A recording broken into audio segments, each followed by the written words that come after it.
Welcome back to another episode, you beauties.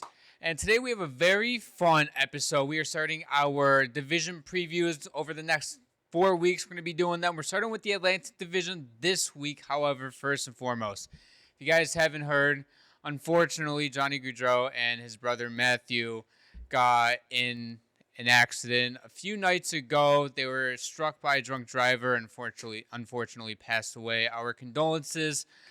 Prayers and thoughts go out to everybody that was involved and the family of the Goudreaus as well.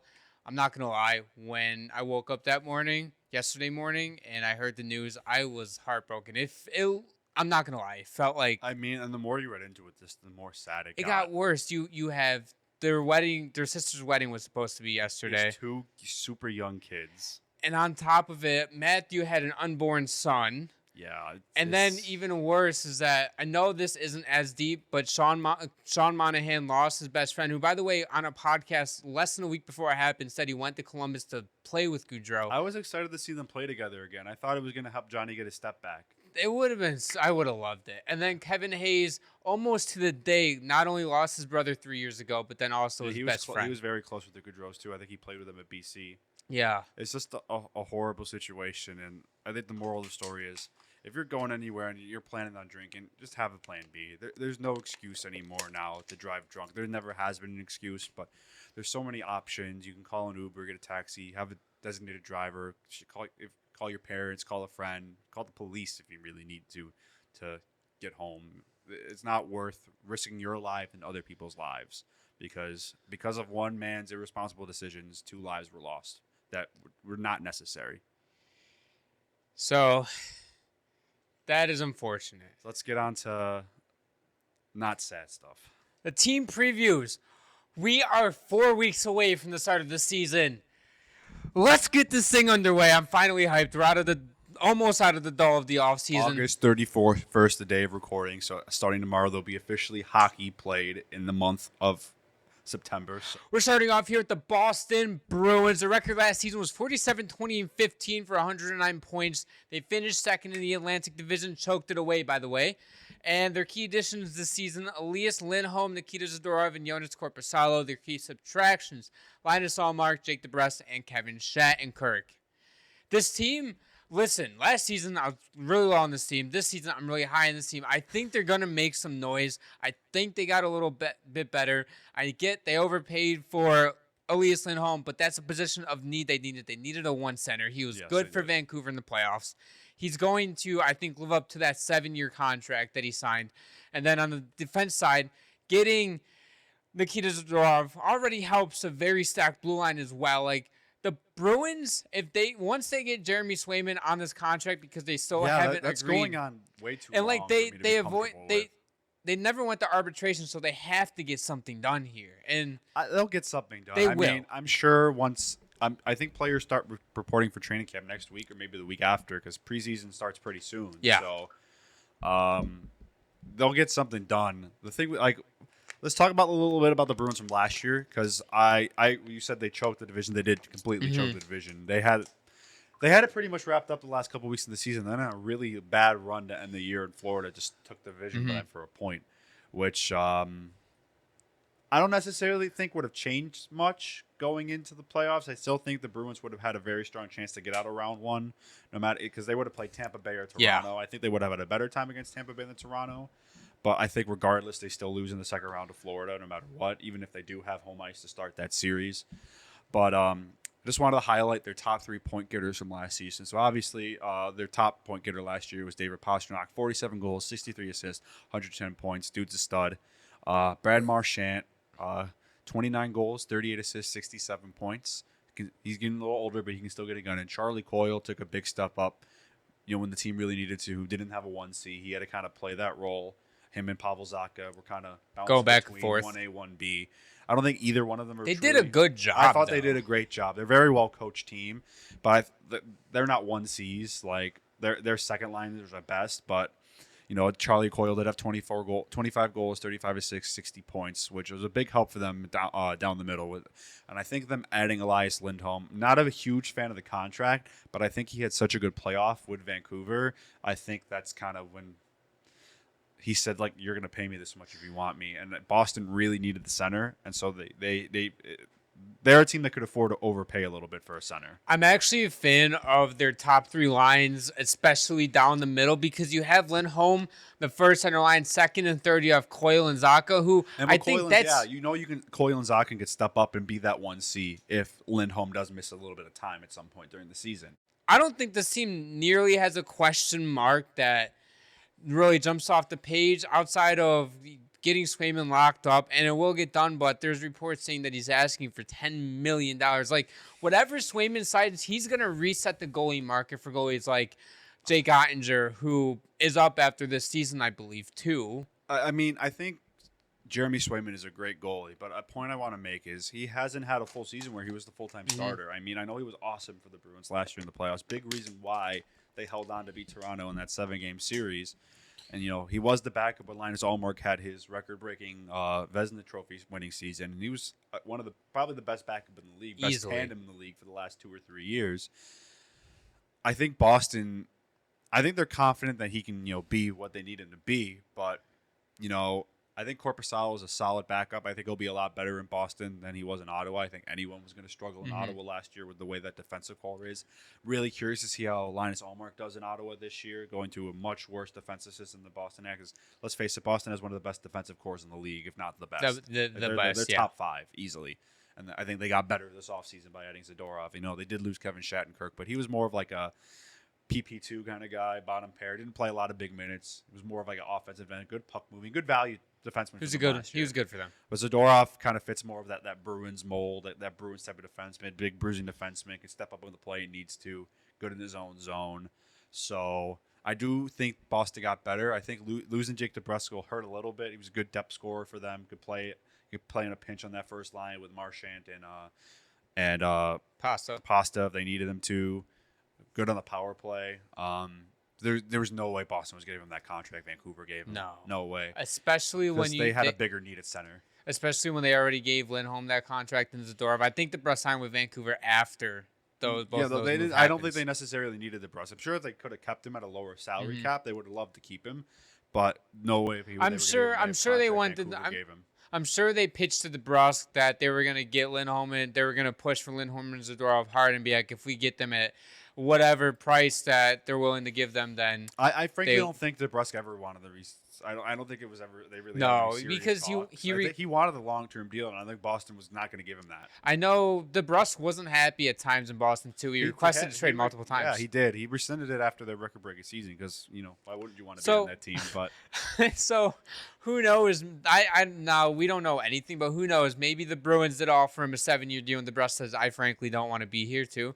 I don't know. I mean, I think the bigger thing with DeBrusk was about term. Money's nice, but I think he has a young family. He wants a place where he can settle down, and like not have to worry. I think a big thing. I think Vancouver gave him no trade clause, no movement. I'm not sure if they gave him a full movement clause, but he does have trade restrictions, so he does have a little bit of control if Vancouver ever decided to move on from him. I think that was a big part too. I don't think Boston was comfortable giving him a long-term deal or giving him that kind of trade protection. Like, Boston could have had one or the other, but the Bruins wanted both. And Vancouver is willing to give him both. And that's ultimately why he chose. Center was a way bigger position of need for them than a winger. I think winger is one of their stronger shoots of death, but they really, really needed the 1C. And Lindholm was probably the best center available in the market outside of Stamkos, but they weren't going to get Stamkos. Do the Boston Bruins make the playoffs, yes or no? Yes. Yes. Oh, it's easily yes. Yeah. They're going to be competing for the top of the Atlantic Division once again. They're going to be a top dog. They'll be up there with Toronto and Florida, in my opinion. This team,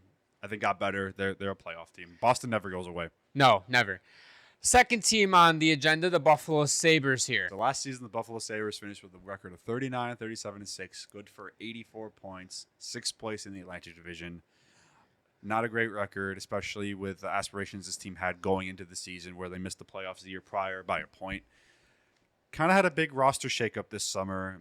They bring in Lindy Ruff, fired Don Granato, and they have a lot of They wanted to switch how their team plays. So their big additions this summer were Beck Malestein, Ryan McLeod, Nicholas Abe-Kubel, Jason Zucker, and Sam Lafferty. Some of the bigger subtractions, Zemgus Girgensons, Jeff Skinner, who they bought out, Tyson Jost, and Victor Olofsson. So the Sabres, to me, are a team in a weird spot. I think they're very much still trying to find their identity because a couple years ago they were that high-scoring, high-powered offense, not really great in their own zone, but they scored so many goals. It can get them out. It could save them every once in a while. Last year was kind of the opposite story. They got a lot better defensively. I think Ukko-Pekka Luukkonen took a big step in becoming that solidified number one goalie. He gets rewarded with a 5-year contract extension this summer. The scoring took a big step back, and I think that's the biggest thing going in for the Sabres. Like, obviously, they still want to focus on getting better defensively because if you can't keep the puck out of your own, you're not going to win. But they need to find that scoring touch again. And I think I like their moves a lot for their bottom six, but I don't know if it necessarily helps them with what they really need to do, score more goals. This is my thing with it. They don't replace Jeff Skinner in the top six completely with somebody who can give you a 25 to 30 goal season, but we have seen Jason Zucker as 6 20-goal seasons in his career, but they really turned around the bottom six. It was slow. It was old. There needed to change. There was change that was needed down there. Yeah. They got a lot faster. I get you overpaid a shit ton for Beck Malistine And Ryan McLeod. Exactly. So that's something where I get Kevin Adams is in a tough spot here. You have a surplus of prospects. You already have Zach Benson, who is basically a better version of Matt Savoy. Well, but you can get more than Matt Savoy than a third-line center. Kevin Adams is desperate. Yeah, I know, but I would stick to my guns then. The thing that strikes me with Kevin Adams is that he seems like a guy where if somebody's like, oh, we're not going to do the deal if you don't add this player, Kevin Adams is like, all right, fine, we need that position, we're going to do it. And that strikes to me because it seems like that happened with Beck Malistine too, where it's like you could have gotten – instead of starting off with your best offer, like this is the most we're going to give up for this player. Worst offer. Like you could have gone for Beck Malistine and be like, listen, we'll give you a 4th-round pick in this year's draft for Beck Malistine. And if that happens, it's like, okay, not that bad. We don't know how the negotiations went. Maybe that's how they started. I mean, I'm not going to speak for Kevin Adams. Right. I'm not going to say I knew what the conversation was like because we don't involved in those kinds of conversations, But my biggest issue with the Sabres is I don't think they found a good replacement for Jeff Skinner in that top six. I know he had a bit of a down year last year, but almost all their forwards did. I think last year the only forward they had on their team that I really thought took a step forward, obviously besides Benson, because he's a rookie. I thought he had a great rookie season. Was JJ Peterka. I thought JJ Peterka was one of the biggest bright spots for the Sabres last year. I know Tage Thompson was dealing with injuries. Jeff Skinner kind of looked like crap the last half of the season. Dahlin didn't have as many points as he did. Tuck took a little bit of a step back. But JJ Peterka, I thought, took a big step forward, and I would like to see him continue to go on that progression. I think he could be a 70, 80-point player next year. I would love to see a full season of Peterka with Thompson and Tuck completely healthy. Like, when Tuck finally got healthy the last month and a half of the season, he was over a point per game for the Sabres. He was much better. You can tell he was healthy. Like, he was playing through injury for most of the season, and it sucks, too, because what kept him out for another month is in, like, a blowout game, whatever, took a block shot to the back of the ham or wrist, whatever it was, and that held him out. And I get Tage is on a shooting hand, too. And it was on a penalty kill, too. Like, I get he's a penalty killer to try to, but still, though, like. I think that's more just bad luck than anything. A player's not going to try to shoot the puck at somebody's wrist on purpose. Of course. This team needs to have a step forward this season if you want a chance. Now, I like show some promise because everybody, like you said, took a step back. We need to see something. We need to see Jack Quinn stay on the ice because he was at 17 points in 20-something games. Jack Quinn was good for when he would play. We noticed when Jack Quinn played, this is the thing, okay? Dylan Cousins, I love you. I have this poster in the jersey of you, okay? You have to rely on yourself, okay? Dylan Cousins was good when Jack Quinn was in the lineup. When Jack Quinn was out of the lineup, he looked like a lost puppy out there. He was trying to do too much. He was playing away from his game. Like, he's a guy that when we saw him a couple seasons ago break out with everybody else on the team, he was driving the net. He was driving play. He was making the simple plays. Last season, it seemed like he was doing too much in a way. And we need to see less of that and more of him driving the play. Same with Alex Tuch. Just forecheck hard what you're good at. be that offensive guy, be that two-way guy that I know you can be. I know the defensive game took a huge step back last season, but also the entire team took a huge step back No, I last thought season. defensively they were much better last year. That's the problem. Goaltending helped a lot too. Yeah, Ukko-Pekka. I want to see a full year of consistency from Ukko-Pekka Luukkonen, but the second half of the year he was one of the best goalies in the league. Just before, real quick, I just want to highlight their top 3 scorers from last year. So Alex Tuch led the way with 22 goals, 37 assists for 59 points. And then Dahlin had 20 goals, 39 assists, 59 points as well. And then Tage Thompson, 29 goals, 27 assists, 56 points. So not good number. They had nobody on their team over a point per game. When I believe the season prior, they had 2 or 3 guys. I know Tage and Tuch were above. Tage and Tuch. Skinner was close. Cousins was at 70 points. So I think the biggest issue for this team last year is I think last year for a lot of those guys that have been on the team for like the last few years that experienced a lot of this drought, I think that was the first time since they got to Buffalo they really felt pressure to perform because they missed the playoffs by 1 point. They knew how close they were. They knew what they had to do to get there. And the league noticed. Last year, that was the most hype I've seen going into the Sabre season in a very, very long time. And everyone was expecting them to make that next step, go to the playoffs, and I definitely think it affected them. I think it affected Cousins more than any other player. Mm-hmm. I think he was in his own head a lot. Mm. These guys know how good they can be. And you could see it when they dominated an opponent. One of the early games last year, they shut out the Avalanche 3-0. They played a great complete game against one of the best teams in the league. And then you go play Ottawa and you let them score 7 goals. With Cousins, it was. I don't mean to keep speaking on him, but mentally though, but he wasn't the only one. No, he wasn't. That contract got to his head and the pressure. And correct me if I'm wrong, but I'm pretty sure. I don't know if it was. I don't know. It might have been Tage that said that the pressure got to them from. The expectations was the first time they really felt expectations in Buffalo, and it felt like it got in the locker room a little bit. And I think part of that's on the coach, too. Yeah, yes. The coach's job is to take the pressure off the players because, at the end of the day, you want to be great. You want to win the cup every year. Probably not going to happen every year, but the coach's job is to take the pressure off of some of those players and just let them focus on playing their game. And I thought that's what Don Granato did a really great job of his first couple of years with the Sabres when they kept getting better and better, and he helped Tage become this superstar that he's becoming, and Dahlin get back on track, and Cousins, become a prominent player in the league. They didn't really have any pressure on him. He was like, go do your thing. Mm-hmm. And now all of a sudden, okay, there's expectations on me now. I got ownership is putting pressure on the coach to make the playoffs, or my job's gone. Tage, we're going to need you to play more minutes. We know you had 50 goals the year before. You did 50? 49 or 47, excuse me. 40 plus. He could be a 50 plus goal scorer in the league. We need you to be out there more. Penalty kill. You're going to be on the ice more often. I don't think Lindy Ruff's going to necessarily ask Tage to do less. Well, I think there's a better way to go about it because, Lindy Ruff did say in his press conferences he wants his best players to be able to play whenever he wants them to be. He wants to be able to play all situations. And that's how he coached in New Jersey.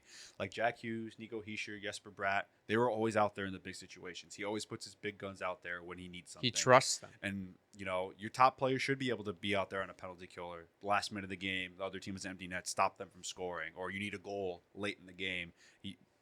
He's going to put... I think he's going to challenge them more than put pressure on them. He's not going to – he's like, I need you to push harder. I need you to be better. Ruff could be the perfect coach for this team. Or he could be the worst. There's no in between with that. All right, so playoffs or no playoffs for this team? No. Oh, there's too many teams ahead of them in the East. I don't know how they – I think for the most part, for 5 or 6 of the playoff spots, I think are no-brainers, and you pretty much got 6 or 7 teams fighting for 2 wild card spots. I'm going to be conservative and say no, but the teams I think they could be in that conversation. The teams in front of them are the Islanders, the Capitals, the Penguins, the Senators, and the Red Wings. All for the wild card spot. I don't know if I put the Penguins in front of them, but just in that bubble. Yeah, there's a lot of teams in that conversation for. In front of them, I'd only put the Islanders, Capitals, and Red Wings. Yeah, I agree. Yeah, and then obviously the Lightning, who's going to be a wild card 1. I have a tough time seeing the Lightning not making the playoffs. I actually have my phone for this, so this will make it much easier. All right, the third team, the Detroit Red Wings. Their record last season was 41-32-9 for 91 points. Missed the tiebreaker for the playoffs. They finished 5th in the Atlantic Division. This team, I'm telling you, exceeded expectations by so much. Their expected goals above Goals above expected, that's what I'm looking for, was 31. The next closest team was at 19.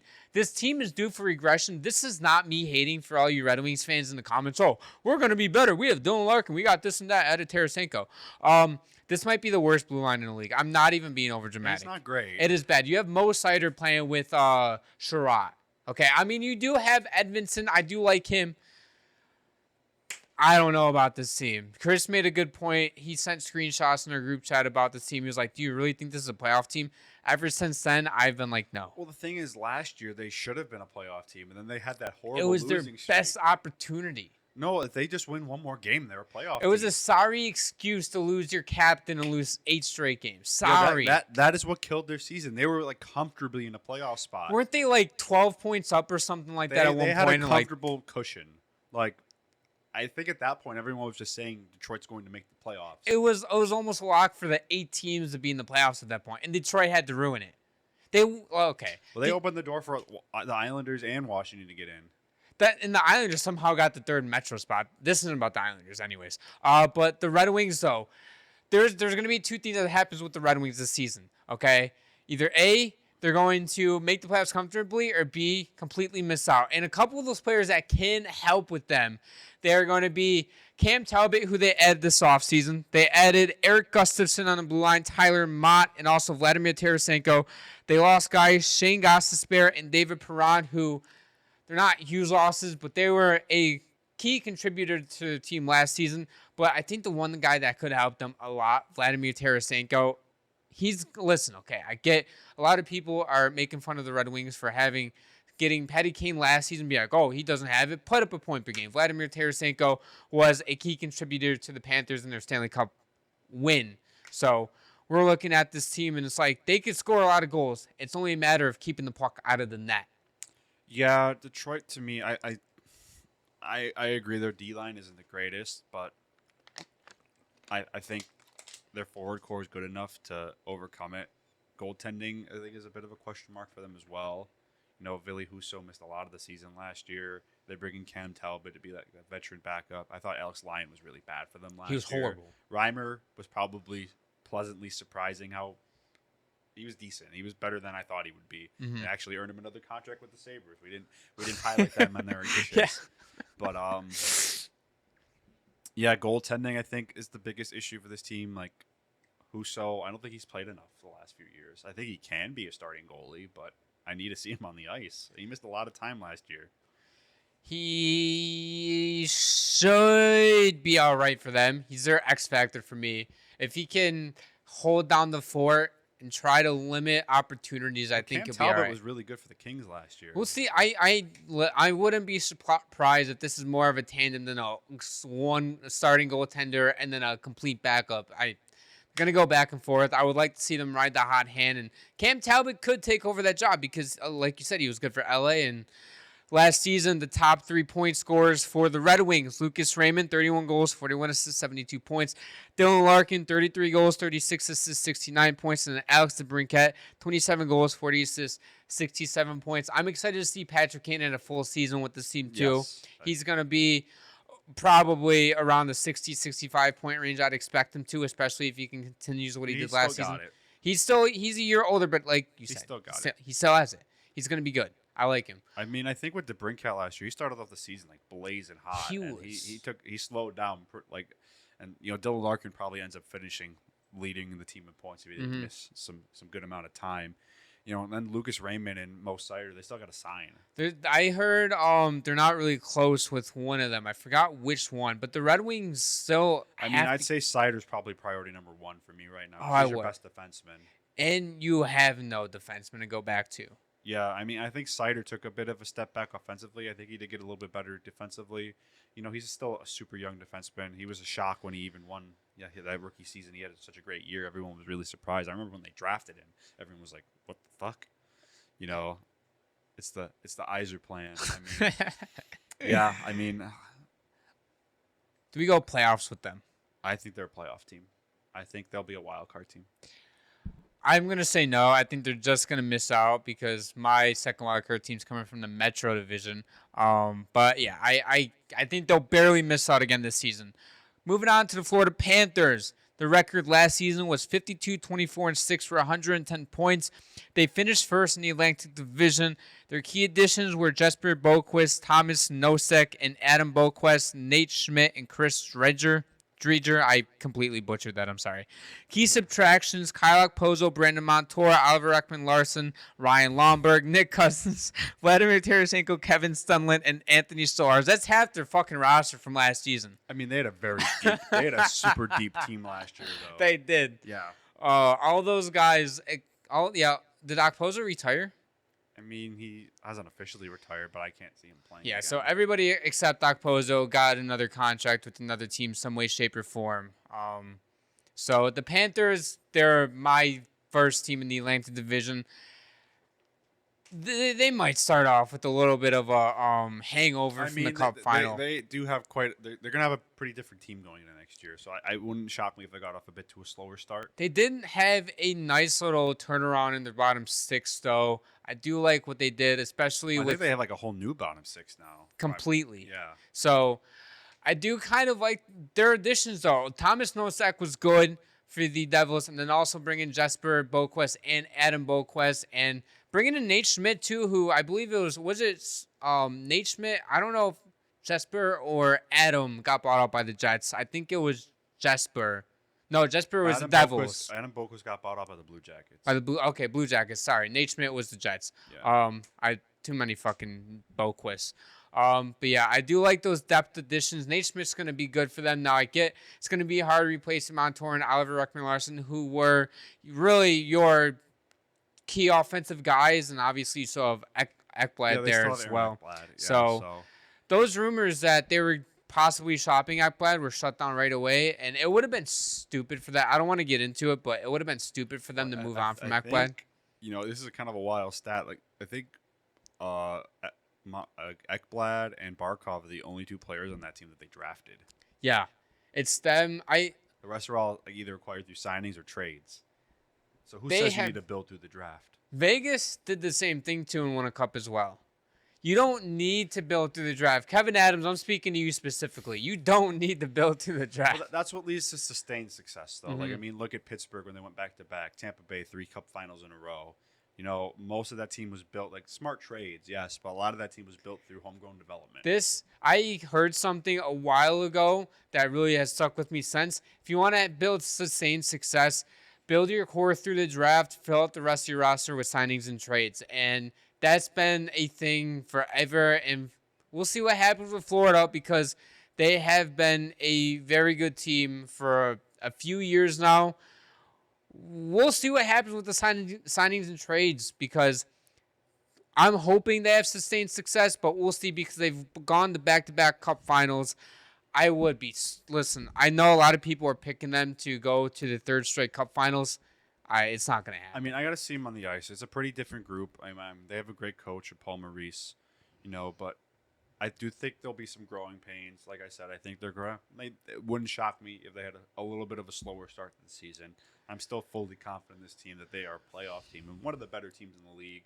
They're one of the best coach teams. They still have Sergei Bobrovsky, still have Matthew Tkachuk, still have Alex Barkov, still have Sam Reinhart, still have Carter Verhaeghe. So they still have those guns that can score and shoot and at a lethal rate. And yeah, like I said, the one shot me if they got to a slow start, but I'm still confident in this team. Their top 3 point scorers from last season were Sam Reinhart, 57 goals, 37 assists, 94 points. Matthew Tkachuk, 26 goals, 62 assists, 88 points. And Barkov, 23 goals, 57 assists for 80 points. Those will be your top 3 point scorers again this season. I think Reinhart will probably take a step back. He had a crazy year in goals year. I think he'll take a step back. Yeah, I think he'll still be around goals last year. I could see him getting like 40 next year, but I don't think he's going to get close to 60 again this year. I think he'll still hover around the 80 to 90 point range though. I will give Sam Reinhart credit. He took a very team friendly deal. Also, it does help that there's no taxes down there. Yeah, but he wanted to be there. It is Florida. Who wouldn't? But he's in a good team. He's on a line with Barkov.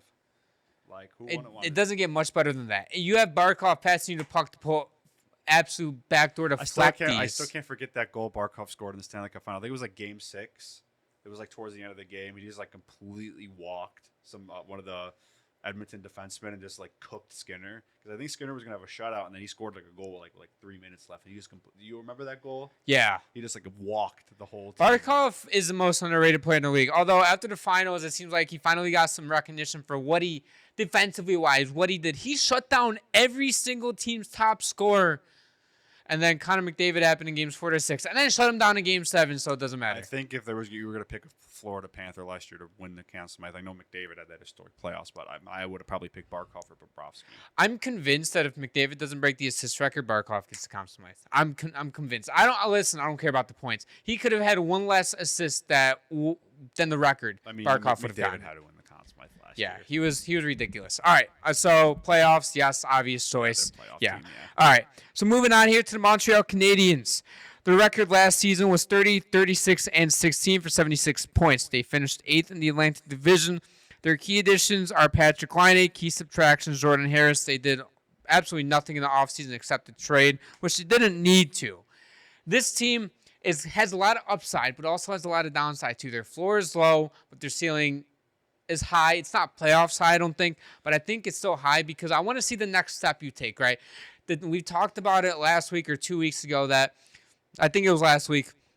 Patrick Laine, getting him into the top 6, that's a bigger ad than what I think a lot of people are understanding. It is a bit of a gamble. You know, you're counting on him getting back to form. Like I think we mentioned before, I don't think Columbus was ever a good fit for Laine. I don't think he ever really wanted to be there. I think, Columbus also put a lot of pressure on him to be that top guy, because they traded their best player for him, Pierre-Luc Dubois at the time. And he had he had injury issues, off the ice issues, seems to have gotten back on track. So I think, this is a high risk, high reward move for Montreal, because if it doesn't work out, he's like $9 million cap hit. It's going to be rough. You have a top line winger. And then on top of it, you have 2 years of control of him. Or if things don't work, out, it's just like, I feel like if it doesn't work out, you potentially might be trading a top pick to get rid of his contract. Yeah. Which is worst case scenario for the Canadiens. Hopefully it doesn't happen. So, their top 3-point scorers from last season: Nick Suzuki, 33 goals, 44 assists for 77 points. Caulfield, 28 goals, 37 assists for 65 points. And Mike Matheson, 11 goals, 51 assists, 62 points. Matheson was a huge surprise last season. Yeah, he was a power play fiend. He's great. So, are you going playoffs or no playoffs for this team? No. I think they might have a chance to be in that conversation with the wild card team. They're still really young. I think their defense still isn't good enough. I still don't believe in their goaltending. They're going to be a really fun team to watch. I mean, that top 6 is kind of crazy, super young. I think Laine might be one of the older players on that team in that offensive group. Yeah. I love Cole Caulfield, Nick Suzuki, Juraj Slafkovsky. I think they're building something really great here. Dude, they have Demidov coming. Yeah, too. Is he going to play in the NHL this year? Not this year, no. Did he sign his ELC? I can look that up real quick. It's not that big of a deal. Yeah. We don't need to answer that right now. But I do think they're going to keep getting better. It wouldn't shock me if they're a 500 team, maybe even having a winning record. I think they're still a year or two away from being playoff contenders, though. In that bubble. Yeah. If you guys want a more in-depth analysis of the Canadiens, head over to our last week's episode because we want more in depth with the Canadiens and Patrick Laine trade. All right, so moving on to the Ottawa Senators. Their record last season was 37, 41, and 4 for 78 points. They finished 7th in the Atlantic Division. Key additions were Linus Ullmark, Nick Jensen, Michael Amadio, and David Perron. Their key subtractions: Jacob Chikrin, Eric Brandstrom, and Dominic Kubalik. They didn't really lose anything major. I know Jacob Chikrin's a bigger household name, but to get Nick Jensen back in that trade and a couple draft picks, I think getting rid of Chikrin is going to do more good than harm. I get they gave up. He didn't really hurt the team. It's just I think he hurt the development of Sanderson a little bit because you have 3 defensemen on blue line that are the same type of puck moving offensive defenseman, and I think it kind of hindered Shabbat a little bit, who now is a little bit of more of a vet than Sanderson by a few years. But I think you can rock with Sanderson and Shabbat, which is fine. I don't like the rest of their blue line, although I do like Artem Zub. I think he can develop into a nice top 4 defenseman on that second pair, but this team does have some question marks. Acquire Linus Ullmark. There are some people buying into the Ottawa Senators hype. again this season. I would like to meet those people because I can show you every. I love the tweets where everybody's like, yeah, Ottawa Senators 100 points this season. I know it's a Sens fan in their bio or something. no, so I know I know it's not that deep, but I bet you if I looked up Ottawa Senators, I can find a bunch of stuff like that. I mean, people are gonna hype up their favorite teams. Like, I'm just messing around. I mean, Yeah. but the biggest issue for this team last year was they had the worst goaltending in the league, and it wasn't even close. Did they though? New Jersey existed. I think they were worse than New Jersey. Okay. I think Korpisalo had the worst statistics for any starting goalie last year. He was just awful after they gave him that horrible contract. I remember when he signed that contract. I'm still gonna take that dub for for the rest of the time. When they signed that contract, I said it was going to be horrible, and they were able to move on from him. I think they did eat half the salary cap just for a year of Linus Ullmark. I'm not sure if they can extend him. I don't know if he's interested in an extension. I think he wants to see how the year goes. But I mean, I wouldn't blame they him. addressed their biggest need in the offseason. They went and got probably the best goalie available in the market. I know he wasn't a free agent, but he was the best goalie available regardless via trade. I'm interested to see if he can help make up for their defensive issues because, you could say what you want about their goaltending last year. It was bad, but they didn't really get a lot of help from the defensemen. It was piss poor. I like Sanderson a lot. He's got to get a lot better in his own zone. Same thing with Shabbat. Chikrin was never really known for his defensive play either. They move on from Chikrin obviously because I don't think they really need him anymore. Mm-hmm. That was a stupid trade. It was horrible. You don't ever trade a first round pick when you were. I feel like that was an impulsive move. Yeah, I think they were kind of riding that wave, and the players wanted them to make a move. It's like, look, we got Chikrin. We can do something with it, and it didn't work out. Yeah, I'm gonna say a stat real quick that will blow you guys' mind. Okay, I'm a huge analytics guy. I'm using it more on this podcast. So, goals saved above expected. Jonas Korpisalo was second worst in the entire league of goalies qualified with a negative 16.1. And then, what's up? Arvid Soderblom of the Blackhawks had negative 18.2, who had 32 games played. Korpisalo at 55. There's 3 Senators goalies here. Matt Sogard, only 6 games played, but negative 10.3. And Anton Forsberg with 30 games played, negative 7.3. Does this say more about the goaltending or about the defense, or is it a combination of both? Because I think it's a combination of both. I mean, the one you got 6 games, negative 10. That's bad. But I think. Okay, I never heard of him before. No offense, he's still in the NHL. He's doing better than me, but I've never heard of his name before. But that screams more defense with those 6 games played. Well, their defense was horrible last year. I kind of felt bad for every single goaltender. Oh, for gold, I thought you were saying for Senators fans. No. Listen, if your team's bad, your team's bad. We're Sabres fans. Deal with it. Put up with it. Playoffs or no playoffs? No. I'm with you. I think they're getting there. I still need. I need to see them play actual defense, and see if Linus Ullmark can ascend this team. He might be able to, but he's going from one of the best defensive teams in the league to one of the worst. I'm tempering my expectation with the Senators. I'm saying no. I think they're going to be better than last season because of Linus Ullmark, but we'll see how the season goes. Next up, Tampa Bay Lightning. The record last season, 45-29-8 for 98 points. They finished 4th in the Atlantic Division. Their key additions were Jake Gensel, Zemgus Girgensons, and Cam Atkinson. Key subtractions, Steven Stamkos, Logan Brown, Calvin DeHaan, Anthony Duclair, Hayden Fleury, and Matt Dumba. This team did lose some depth, especially losing Steven Stamkos is going to hurt, but at least you guys replaced him with a younger Jake Gensel who can put up the same amount of points. Now, the goal scoring might be a tad below Steven Stamkos, who is one of the best power play one-time guys in possibly NHL history, at least of our generation for sure. One of the best goal scorers for sure. But I do think the Lightning, as long as you have Kucherov, you still have Point, you still have Cirelli, you added Jake Gensel. Victor Hedman offensively has been good, but defensively he's taken a bit of a hit, actually a huge hit the past couple seasons. And you still have Andrei Vasilevsky, who last season was coming off a hip surgery, did not look great. Actually, he looked like a shell of himself last season. I'm giving him the benefit of the doubt because he was coming off of 3 straight appearances. Yeah, they played a lot of hockey the last hip surgery, too, for goalies is tough to come back from. So he finally gets a full offseason of rest preparation for the upcoming season. he's going to probably come into training camp feeling great. If I was him, at least, unless the hip is still not fully healed, which for a goaltender could be the case, especially when you did go to the playoffs, played some extra hockey last season. But we'll see. I think Vasilevsky is going to be the X factor for this team. If he can get back to not his Vezina former self, but just like a better version than he was last season, this team's in great shape.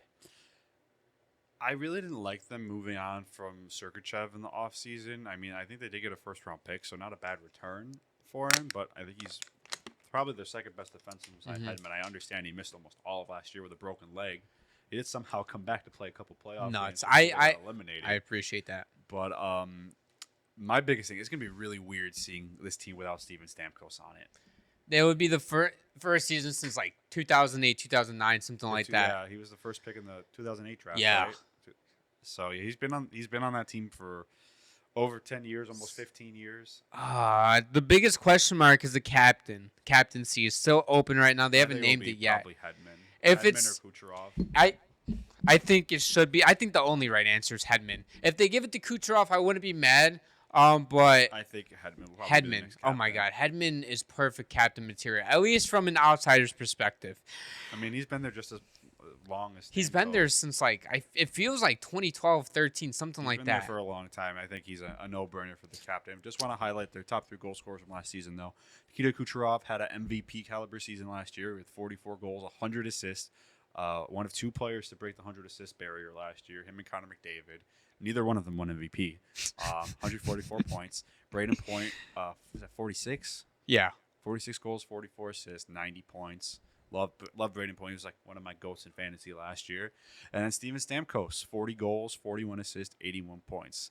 Now, they're replacing a 40-goal scorer with Jake Gentz, who was really good, but can he be Steven Stamkos? I don't think they're going to ask him. He's not going to put up 40 goals, but I think he can put up around the same amount of points. I don't know. It's just, I think with losing Stamkos, yeah, you're losing a great play on the ice, but you're losing your captain, one of the best leaders in the league. Team morale, great locker room guy.